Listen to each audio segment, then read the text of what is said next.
اعوذ باللہ من الشیطان الرجیم بسم اللہ الرحمن الرحیم السلام علیکم ورحمۃ اللہ وبرکاتہ۔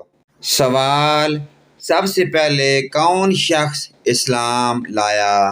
جواب ہے مردوں میں سب سے پہلے حضرت صدیق اکبر رضی اللہ تعالیٰ عنہ نے آپ کی تصدیق کی اور کلمہ پڑھ کر مسلمان ہو گئے، اور عورتوں میں سب سے پہلے حضرت خدیجہ کبریٰ رضی اللہ تعالیٰ عنہ اسلام لائیں۔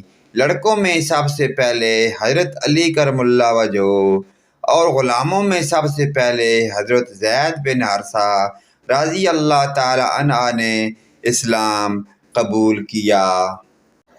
سوال: حضور تمام عمر کہاں رہے؟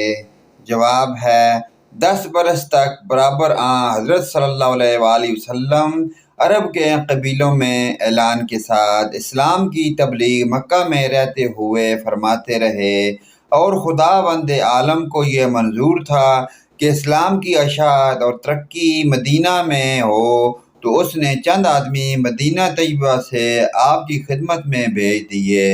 یہ لوگ مسلمان ہو کر مدینہ واپس آئے، اور مدینہ کے گھر میں اسلام کا چرچا ہونے لگا، اور اسلام کے سب سے پہلے مدرسہ کی بنیاد مدینہ طیبہ میں پڑ گئی۔ آہستہ آہستہ مکہ کے مسلمانوں نے بھی مکہ معظمہ چھوڑ کر مدینہ طیبہ کی طرف ہجرت کی، اور پھر تمام عمر شریف وہیں گزاری۔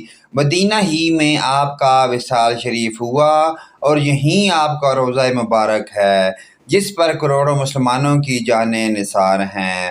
آپ در حقیقت زندہ ہیں اور روضہ مبارک میں آرام فرما رہے ہیں۔ ظاہراً آپ نے 63 سال کی عمر پائی۔ سوال: مکہ معظمہ میں حضور کو کیا خاص بات حاصل ہوئی؟ جواب ہے نبوت کے 5ویں سال حضرت صلی اللہ علیہ وآلہ وسلم کو جاگتے ہوئے جسم کے ساتھ معراج ہوئی۔ آپ مسجد حرام مکہ معظمہ سے مسجد اقصیٰ بیت المقدس اور وہاں سے 7 آسمانوں اور عرش و کرسی کی سیر کے لیے تشریف لے گئے، حوض کوثر دیکھا، پھر جنت میں داخل ہوئے، پھر دوزخ آپ کے سامنے پیش کی گئی۔ اس کے بعد آپ نے اپنی آنکھوں سے اللہ تعالیٰ کا جمال دیکھا اور خدا کا کلام بلا واسطہ سنا۔ غرض آپ نے آسمانوں اور زمین کے ذرے ذرے کو ملاحظہ فرمایا۔ یہیں نمازیں فرض کی گئیں۔ اس کے بعد آپ مکہ معظمہ راتوں رات واپس آ گئے۔